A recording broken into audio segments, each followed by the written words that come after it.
We are back with another live episode of Bully Ball on the Gold Standard Podcast Network. I'm Jason Aponte, joined as always by Steph Sanchez. Steph, Happy New Year. And Happy the New 49ers Year. are the number one seed. How are you? I am sensational. Wasn't Sunday just like the best freaking day like we've had in a really long time? It certainly felt like that. And then Monday, the first day of the year is a victory Monday. How about that? So good. And especially the way it happened, too. It's like right after the 49ers won, we got to sit and laugh at the Eagles again. It's just a perfect way to end the season. But before we get into the 49ers, the Washington game, the number one seed, what they're going to do, I have to tell you about our partner, Community Tree Service. We're very excited to announce that our new YouTube partners and friends of the show, Community Tree Service, tree trimming, land clearing, hazard tree removal, fire hardening, and debris removal from the Central Coast up to the Bay Area. Estimates are free. Call 831-763-2391. Email estimating at cts831.com or visit their website at communitytree.com to schedule an appointment. Mention that you're a 49er fan to receive a $200 discount on your quote. Mention that you're a Seahawks, Cowboys, or Eagles fan to receive a $200 increase to your quote. Make sure you check out Community Tree Service. I love that read. It's really funny, actually. Yeah, Steph. So New Year's Eve, before the ball drops, the Eagles drop the ball, and then the San Francisco Yes. 49ers end up being the NFC leader.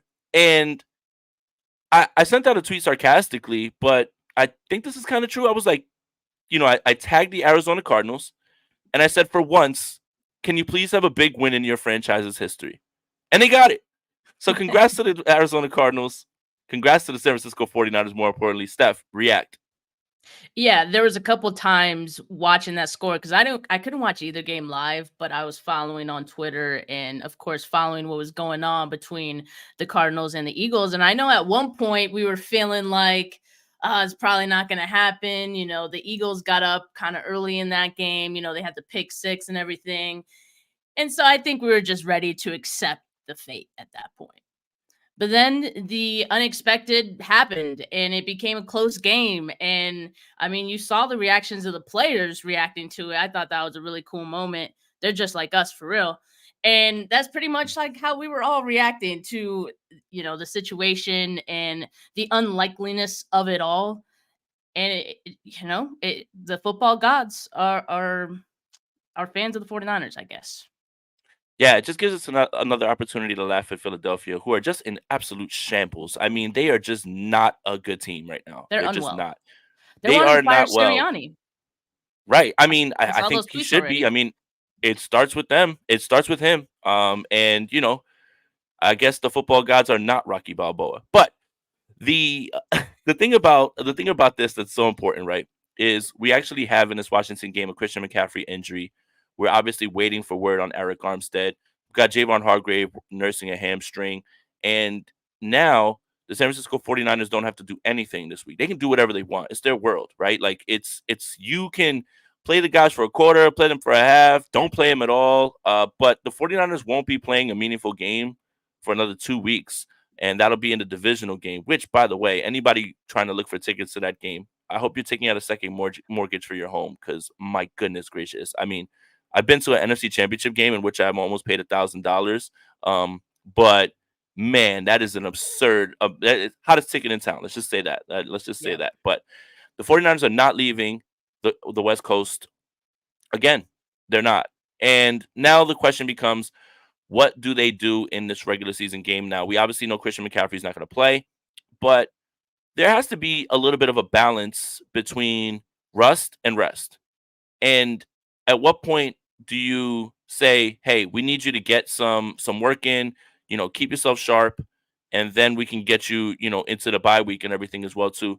Jair Brown's another guy who can use another week to get healthy for the playoffs as well too. But Steph, like that fine line between rust and rest, I don't envy being the decision makers because I think you put out a brilliant tweet in which you said, I'm not good with numbers, but not every single player can not play, right? And it's just like, yes, there's only so many football players that can play. And I don't think anybody's ever going to be happy with what Kyle Shanahan does in this game, right? Why is he in here? Well, why is he in here? Well, there's not enough football players There's not enough football players. I mean, if I had my way, right, Steph, bench everybody, and in fact, Kyle should get benched too. He shouldn't even coach either. Everybody needs another extra week, right, Steph?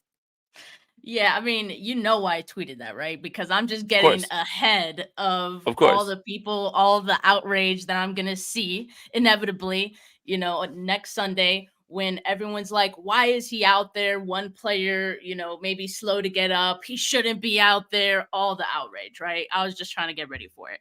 And I said, yeah, like, it's mathematically impossible to rest every starter. Like it is. You yep, need 48 players to dress for game day.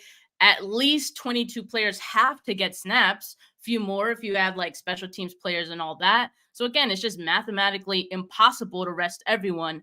The trenches, for example, where you have 5 guys on the line, you don't have 5 different healthy O linemen or 5 different reserve players on the roster that you can all swap them with. You just don't. So, um, and people bring up, well, can't you bring up guys from the practice squad? Well, yeah, but you can only bring up 2 guys a game from the practice squad. So you have to be selective and you have to think about, okay, what positions do I want? Because you only get 2. So yeah, I don't envy Kyle Shanahan at all with this decision. He definitely has to think about, okay, who needs this rest? Obviously, guys who are dealing with injury, Jair Brown, Ambry Thomas, Christian McCaffrey. Those are the obvious ones, right? But then you have other obvious ones that for the players that they are, you want to rest those guys. Trent Williams, perhaps that's definitely an option.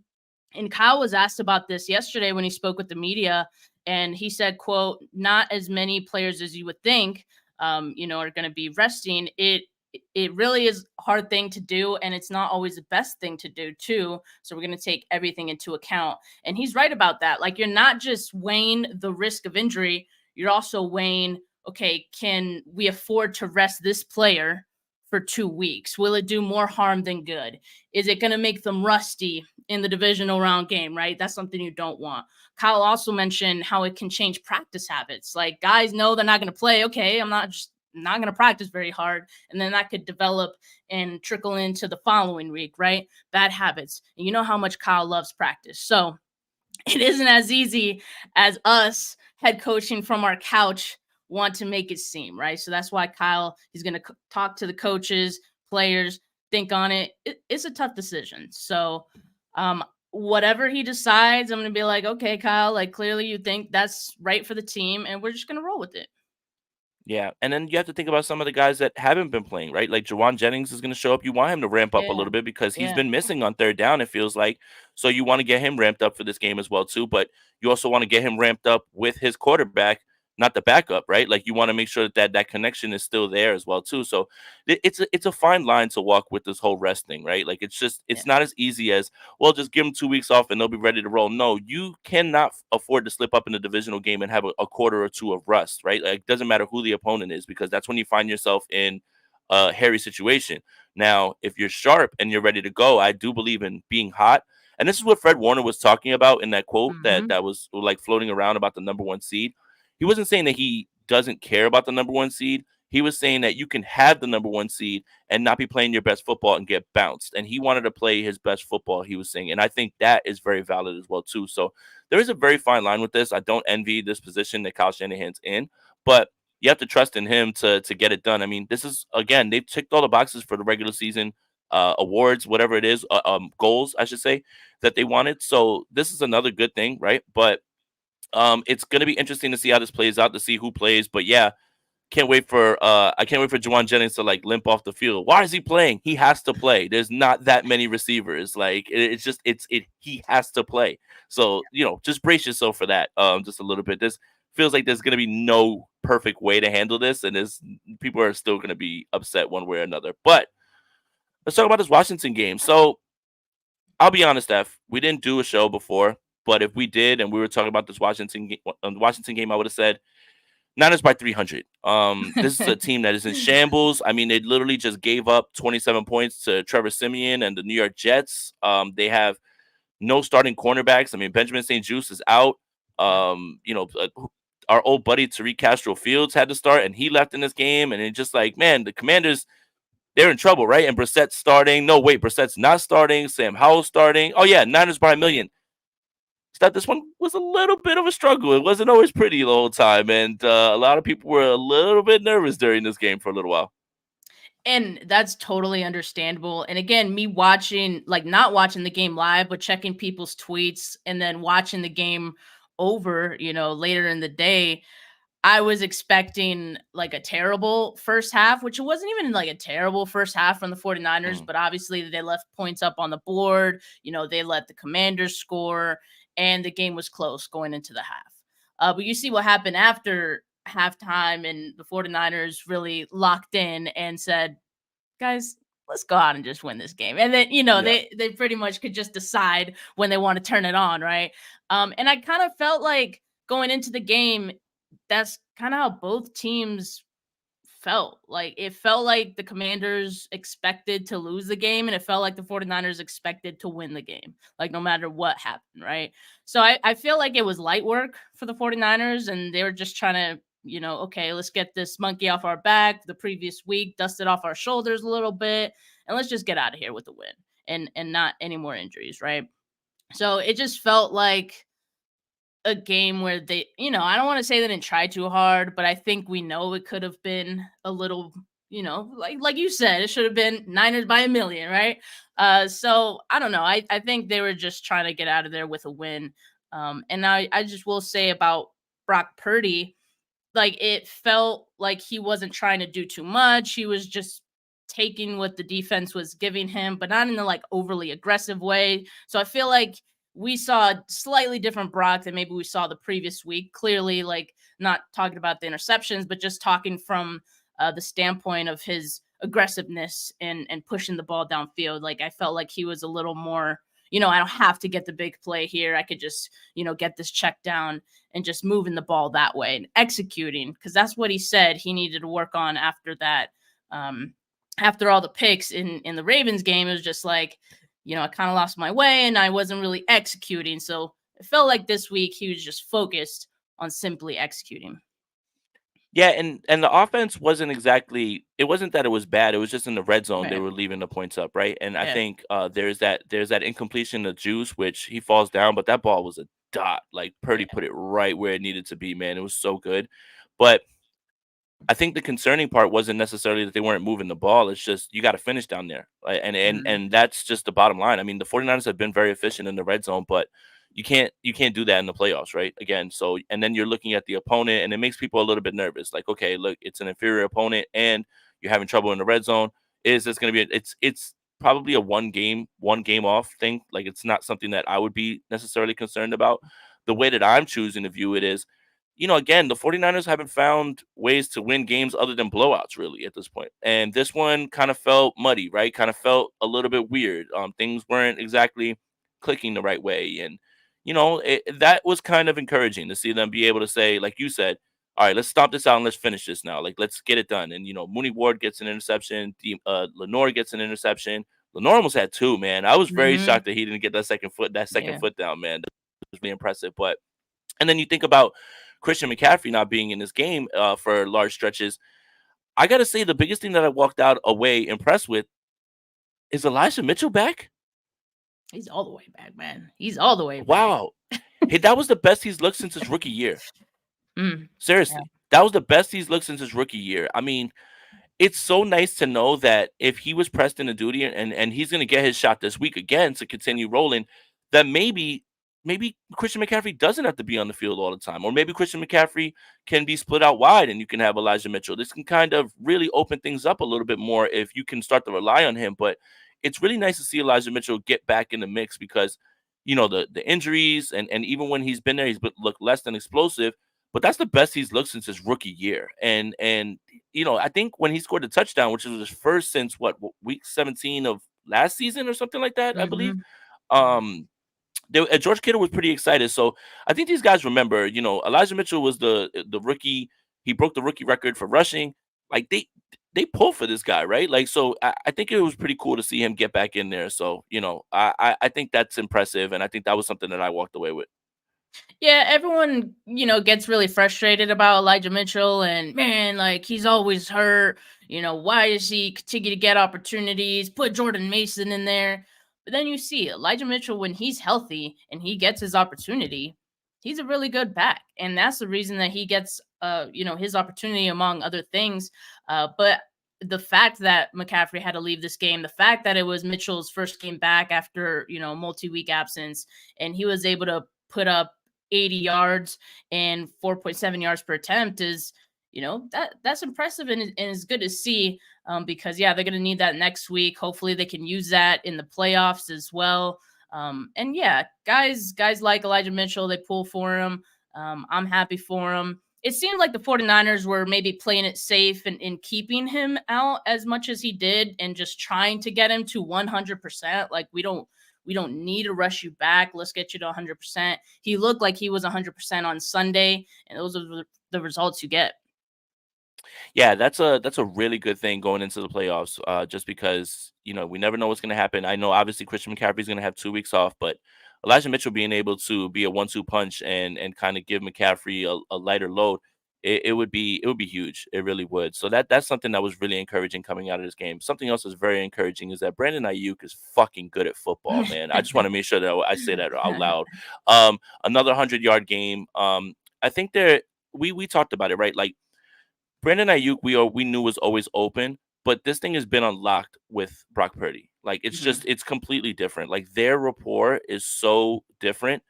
And he talked about it. I love doing scramble drill. I love doing it with BA. That connection is so perfect right now, right? And that deep ball, man, what a dime, man. Right to Brandon Ayuk. And I mean, obviously he had the long one in Tampa Bay, but you know, everybody talks about Brandon Ayuk getting him paid. I think Brock Purdy's getting Brandon Ayuk paid too because of the report that they had, right? Like, he's always been this open. He just didn't have somebody getting the ball to him, or putting him in a spot where he can make a play. Now he does. I think Brandon Ayuk owes Brock Purdy a little bit of money. What do you think, Steph?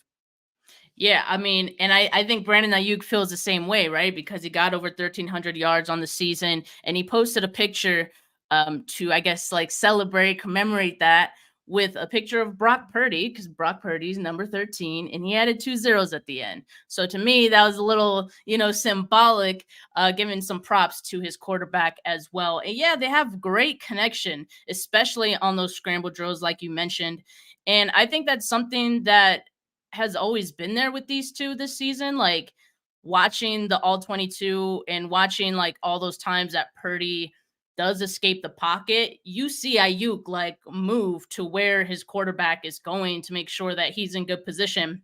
And that one touchdown that they had, Brock Purdy told him to move the other way. Okay, like, I appreciate you going that way, but go this way. And they got that touchdown, and it was really great to see. I really enjoyed watching that from the all 22 angle, because Yeah. you can see how quickly Brandon Ayuk reacts to it. Like, a lot of people in the comments are like, he stopped on a dime. Yeah, he did, man. And that's Oh. just the type of receiver that he is, and the type of movement that he has, and why he's open as often as he is. And you mentioned another 100+ game for him. That's the 7th of the season. He tied Jerry Rice for third most such games in a season in franchise history. So BA is going to get a bag this season, and this offseason, he definitely deserves it. Seeing a San Francisco 49ers quarterback point and have it be good. Zoom in, Rob. Zoom in. Yeah, Rob put Oh, like, an it's image. just what's so funny is that Jimmy's pointing and he literally just throws it out of bounds. Like, and it's just like, what were you pointing to and where are you Also, trying to send somebody? he's pointing so high. Like, where's this ball going? Like, dude looks like he's doing like a little disco move. Like, Yeah, he's that's what I was gonna say. dancing. Jimmy's dancing. Jimmy's dancing out there. He's not like, don't get on him. Like, he's hearing Saturday Night Fever right there. Like, he's dancing. That's what Jimmy does, man. But yeah, a little bit traumatic, right? Like, I saw Brock point and I was like, uh-oh, and then and I was like, hey, touchdown. I was like, so that's allowed? Sorry, I don't want to like crap on Jimmy Garoppolo. I just think that's funny, man. Was panicking at the disco. Thank you, Rory. Nice, that's a good one. Oh my goodness, man. So yeah, again, no real injuries out of this game. I did want to ask you this actually. Aaron Banks was active but did not Mhm. play. That kind of felt like more of an emergency move more than anything, I would say, right? Yeah, I would imagine so. But at the same time, I think Aaron Banks or Burford, like, they're kind of maybe falling out of favor, for John Feliciano instead, because Feliciano has been solid when he's, been in there due to those guys' injuries. And so I don't know, maybe a less than 100% Aaron Banks wasn't exactly enticing to the 49ers to have out there. And John Feliciano, who's been solid, especially on that left side, they probably felt like that would be a better move in this game. It's going to be interesting how that goes, in the playoffs, because I think they've experimented enough with having Feliciano there. I think they like him. And so, do they make that decision to just continue to start him in the playoffs? I don't know, but I guess we'll just have to wait and see. Yeah, and the funny part is Washington's strength is interior with Deron Payne and Jonathan Allen, right? So it kind of was funny to see them go with it, and Feliciano has played well. Yeah. I think Burford's the one that's more in trouble. I would say, because it does seem like Aaron Banks played some special team snaps at least, but I think Burford's the one that's a little bit more in trouble just because he struggled mightily this season. And everybody looks at Colton McKivitz, but man, Burford's had his struggles as well too. And Feliciano, is a professional, right? And Yeah. he's played very well. There's been games where he's had clean sheets. There's games where he's given up pressures, but that's the nature of being an offensive lineman. You're never going to have a clean sheet for the rest of the season, right? So, yeah, I do think that it's probably Burford more than anything than with Banks. I just think maybe like the way that I'm viewing it is that they were looking at Aaron Banks saying, you're healthy enough to suit up, but we don't want to have you out there, for right now. We can get by, and they were able to do it. So, I mean, who's to argue with that? But we're gonna see. That's gonna be pretty interesting to see and going forward. And I think that's one underlying, like I guess, topic going into the playoffs is the offensive line. Like what is this Yeah. going to look like? Obviously, Brendel and Williams are going to be there. McKivitz seems to be in there, but the guard position is going to be really really interesting to figure out, and I think that's going to be something to keep an eye on. I'm really interested to figure out. I think especially with the opponent, whoever it may be, right? Yeah. Like, Yeah. do you feel comfortable with one guy over the other based on opponent? I think that's going to be pretty interesting to monitor. But yeah, I mean, I didn't really look too much into it. I just figured, hey, he's kind of an emergency guy this week, and he wasn't going to be ready. But I wanted to ask you about, is Mooney Ward an All Pro? Yes. Okay, Yes. Yes. uh, Glad we could get that's a that good out of the answer. Yeah, that's a good answer. That's a good way. answer. I mean, For some, he had a great yeah, game, right? Like he allowed just 2 receptions. If I asked you, okay, like he allowed 2 catches, how many yards do you think he allowed? And if I told you 4, like you would not believe that, right? Like that's just a pretty low number. And he also had the interception. I mean, everyone talks about the interview he had on the Eric Armstead podcast. Like, man, he's called his number, he's called his game, and he's been getting those interceptions as of late. So yeah, I think that's pretty much solidified his All Pro this season. And I think a lot of us had seen it even before the interceptions started to fall, and he started to get those. But yeah, I mean, he's basically been a shutdown kind of guy for the 49ers this year, and that's been so valuable to this team. So valuable. Because you see a lot of people are talking about the defensive line and like how are they not getting the quarterback and all this stuff. And even so, even with that maybe not being to the level that it has been, the secondary has played really well. And a lot of the reason for that is because of what Mooney Ward has been doing this season. And so people panicking about the defense. They only gave up 10 points. Like, what are we doing yeah, here, man? right. So, but again, it goes back to Mooney Ward and what those guys are doing on the back end. And I think it'd be a completely different season, completely different year if those guys weren't holding it down like they are right now. Yeah, and you know what's funny is I saw so much criticism of the defense. Oh, they're soft. They're getting Yeah, run all right. 10 points. 10 points. 10 points. That's what I'm It was like saying. one drive that like the I was gonna say the bad word that the Commanders ran well, right? Like it just I think it was because you're like, oh, Sam Howell, and how are they gonna get this done? It's like, those guys get paid too, so give them credit, right? Like, but it's just funny to kind of watch as always, the emotions of like the game and just watch it through the timeline. It's just, oh my god, they're soft, they're getting run all over, and it's like, dude, they had like no yards in the second half. Like they weren't doing anything with the football. Like let's settle in, let's calm down, right? Like let's settle down a little bit. But And yeah, this and game was was. and Uh, Jay, what wasn't that like the part of the second half adjustments were because of what Mooney Ward suggested, right, to Steve Wilkes, some things to Yep. do. Yeah. I Val- believe that's something that Valuable, he he's said. doing. And that's the thing again too about being on the field. It wasn't necessarily anything about energy, but you want to be able to like get those adjustments on the fly and listen to your guys, right? Especially when he's been playing as well as he has. Like, hey, coach, this is what I'm seeing. This is what I'm comfortable with. Hmm. Let's change this up here. You're able to get all that feedback immediately. There's only one phone up to the booth, so it's good to have that interaction face to face.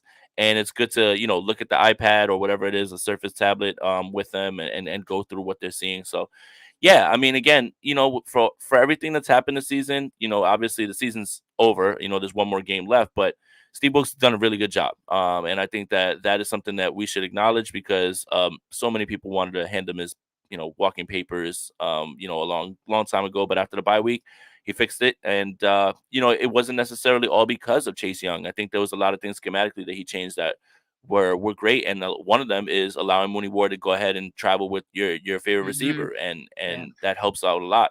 Bringing in Ambry Thomas to the outside, getting Lenore back inside. So I think again we got to give Steve Wilkes credit with the way that this defense has played as well too. So Steph, I don't know about this game. I think there's like nothing really else to discuss. 49ers just better. It was eventually going to wear them down. I do want to talk about something a little funny because it wouldn't be David, thank you, man. I want to talk about something a little funny because it wouldn't be 49ers land without something completely insane happening. Debo Samuel and Cam Newton. We got to talk about it. We got to talk about it. We got to talk about it. So for the uninitiated, Cam Newton, after the Monday game against the Ravens, we didn't get to talk about it because we didn't do our show. Brock Purdy's throwing interceptions. He posts a monocle gif, almost belaboring the point that he made about game manager for Brock Purdy, right? Hmm. Um, Debo Samuel goes on Up and Adams show. Shout out to Kay Adams. Goes on Up and Adams show because he has a normal spot there, and he's talking about, hey, Cam Newton, stop talking about my quarterback and stop texting my phone. And then Cam Newton sitting in the airport. And if you watch Cam Newton's videos, and I love Cam, by the way, but I still think that I'm going to get this joke off. If you watch Cam Newton's videos on mute, it's like he's delivering a message to Gotham to show the Batman needs to reveal himself, or he will unleash a fury on Gotham that is not known, unknown, right? Like he looks like he's delivering like one of those messages like the Riddler would. Well, you know what Um, it is, Jay. It's those damn it's the hats. hat. It's the hat. Yeah, it's the hat. I mean, that huge feather. It's like you look like you're a Batman villain. Um, and he says, "Unless our dear Dark Knight stops me first," Rob says. Um, and then he says, "Stop the cap. I don't have your number." And then Debo goes into receipt mode and pulls up his text. Now the text, we all know how Cam Newton has put out Instagram posts, right? Fonts. Like that Yeah, that it's weird font's a font. little weird. Yeah. Hmm. So that one's in there. So that's kind of a telltale, like, hey, maybe that is Cam. Maybe, because Cam writes that way. But it like switched Long sto- mid text. it Like, did. It yeah. did. Long story short, a Real. Snapchat screenshot comes out. Debo Samuel got catfished by people that had his number in South Carolina. Steph, I say this, and I mean this. We are not the content creators. The San Francisco 49ers are the content creators. We are two fishermen in a boat. The fish are flying in, and we're trying to whack as many with the oar as we can and keep them in. We can't even do it all because this team is insane. John Lynch likes to tweet in Nashville talking about leaving Jimmy Garoppolo. He's got to say something about, oh, I talked about it in church. No, you didn't. You definitely like that tweet. And it's just like this team, it just never stops, Steph. How do we cover this team and go through all the things that goes on with this team, man? Like, it's just hilarious to me. I'm just appreciative because you don't even have to make things up. You don't even have Nope. to like bend the truth a little bit, Nope. find things where they aren't there. Truth is stranger than It's fiction there. anyway. Truth It is it stranger than fiction anyway. it Look at is this. Like, you couldn't have made this up. Yeah, exactly. It's like, the stories just sort of write themselves. So, and there's no wonder that, sometimes I'm like, man, do other fan bases have this many content creators, or is it just the 49ers? And I think it's just the 49ers because there's so much freaking content coming out of this team, Right. for the obvious reasons, them being a good team, but also just all the underlying stuff that we get, Yeah. with from the fan base, from the players, is great. It's nonstop. Who wouldn't love this? Yeah. I mean, the Houston Texans don't have things like this going on with them, right? I doubt they have that many content creators, right? Like, there's nothing going on with the Indianapolis Colts in which like Michael Pittman is getting catfished, like, right? Like, it's just nonstop, man. And I'm just so appreciative that this team looks us out and wants to give us content nonstop as they have. Appreciate you. Steph, I think this is a good place to end this episode. Guys, thank you guys for tuning in. Make sure that you guys like this video, subscribe to the Gold Standard Podcast Network, wherever you get your audio podcast, the YouTube channel. Make sure that you guys visit goldstandardniners.com as well too. And Happy New Year, everybody. I just want to remind everybody, in the great words of Larry David, you cannot say Happy New Year after January 7th. Act accordingly. For Steph, for Jay, we're out of here. Peace.